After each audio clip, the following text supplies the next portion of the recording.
not make any comments. Okay, Okay, we'll leave Rajat, we'll leave it at that. After yesterday, I'm sure United Spirits sales must have like shot up. So, so in the near term, at least there's positive. But Rajat and Prakash, thank you for that very high-spirited discussion. And you guys have a great day and a great 2016. We'll of course be interacting with you guys a lot more. Rajat spoke about his top large-cap stocks, but last year was all about mid-cap. So let's get Jayant Manglik, the president retail of Religare Securities, who has identified some quality mid-cap long-term fundamental ideas for us.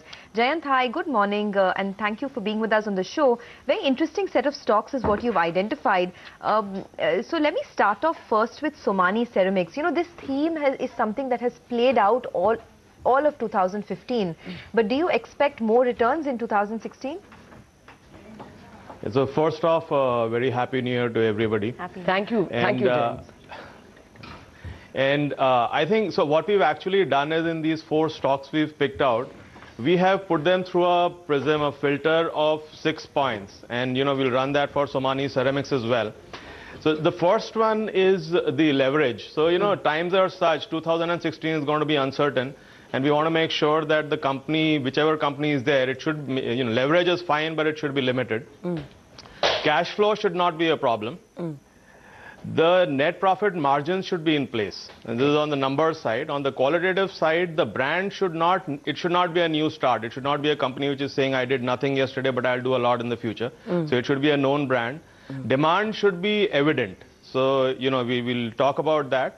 And finally, the expansion plans also should be in place because, yeah, I mean, that's what is going to drive growth eventually. Yes. So it's not a one-year game, it has to be something more than that. Okay. So if you run Somani Ceramics through this, then you quickly get that in terms of leverage, it is leverage, but the leverage is about debt equity is 0.7, you know, it's comfortably less than 1, no problems on that account. Net profit margins are low here, it's about little less than 4%. But that's the way the industry, it's a high volume, low margin industry. Okay. Cash flow is not been a problem, you know, I mean, it's because they keep selling, the cash keeps coming in, that's not a problem. In terms of demand, and I think there is a real story here because, you know, you have the 7th pay commission, the housing for all of that. Also significantly, when the 7th pay commission comes, then, you know, the states are going to do the same for their employees. We see that every time. And then the PSU employees also are going to get benefits, you know, shortly once this gets implemented.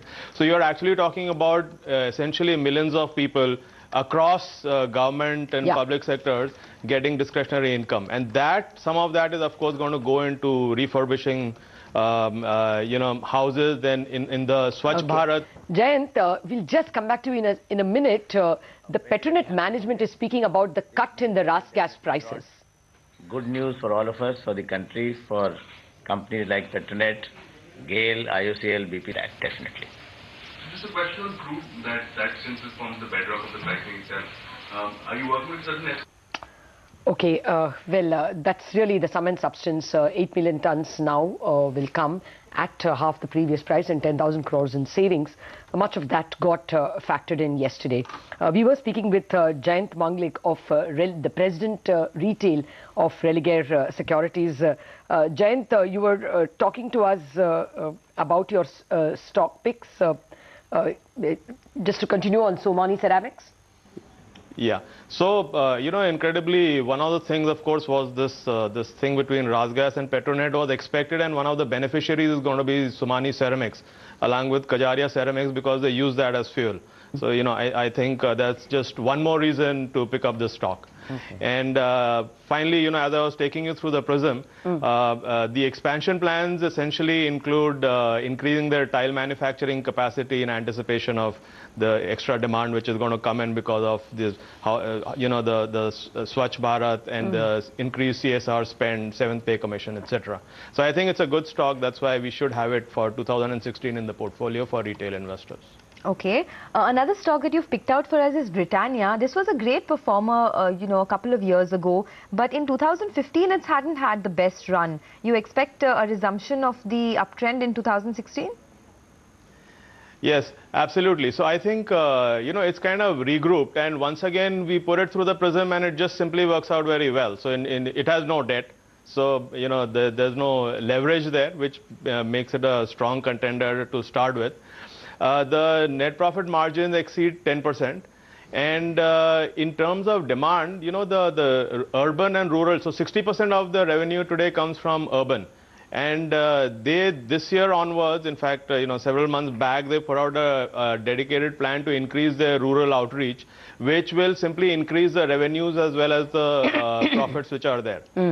Along with that, you know, for their expansion plan, they are setting up a agro-processing plant in Chittoor in AP, which will eventually reduce their costs. Okay. So if you look at the overall package, Britannia is a good, safer package. And please remember that as I recommend this, we are not talking about stocks which are going to double. We just want to make sure that investors get into safer stocks this year because they have lost money in the previous year, which is it's just that I think even now it's about 50 times. So it is definitely an expensive stock.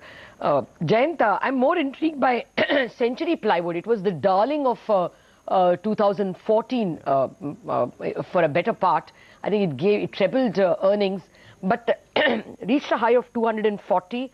Now it is a good 25% of those highs. Do you see it going back to 240 or doing even better? Because they had a sales problem very clearly, the management told us. Right. So I think, you know, once again, the falling has been a blessing in disguise because now the prices have come down to more realistic levels, and this year we are looking at a 20+% rise in prices over 2016 from here. And essentially, you know, the real reason is the change in the demand situation. So once again, the Housing for All, the 7th Pay Commission, the OROP, what happens in the public sector employees, state government. So, you know, there's a whole new market which is actually opening up, people with real discretionary income who are going to have discretionary spend in this sector. It will inevitably, refurbishing will be one of the things one does when you get extra funds like this. So I think, you know, clearly, in addition to that, of course, it passes through our whole prism and we make sure that it hits the right buttons on each of those things. Okay, and finally you have a call on Amara Raja as well. That's a stock you're bullish on. It's made a lot of money for investors in the past. You expect 2016 to be another good year? Yeah, absolutely. So I think, you know, a great brand, again, zero leverage there. Demand coming up well in terms of, you know, two-wheelers, four-wheelers. In fact, for two-wheelers, they're looking at doubling their installed manufacturing capacity immediately. And they're starting a new thing on tubular batteries as well, a manufacturing plant for that, which will increase their margins in that. So, you know, there are a host of things which they are doing right.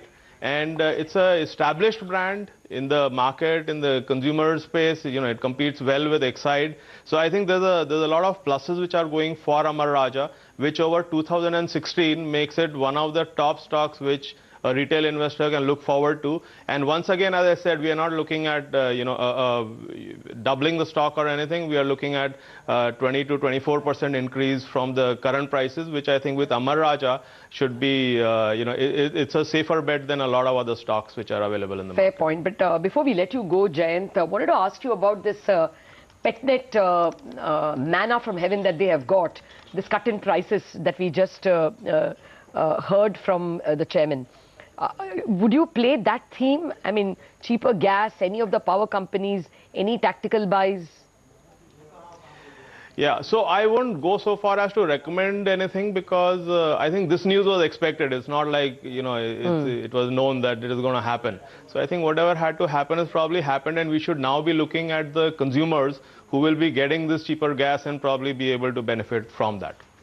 Okay, so quite clearly you have your eye fixed on the consumption stocks. Jayant Manglik, it was a pleasure speaking with you.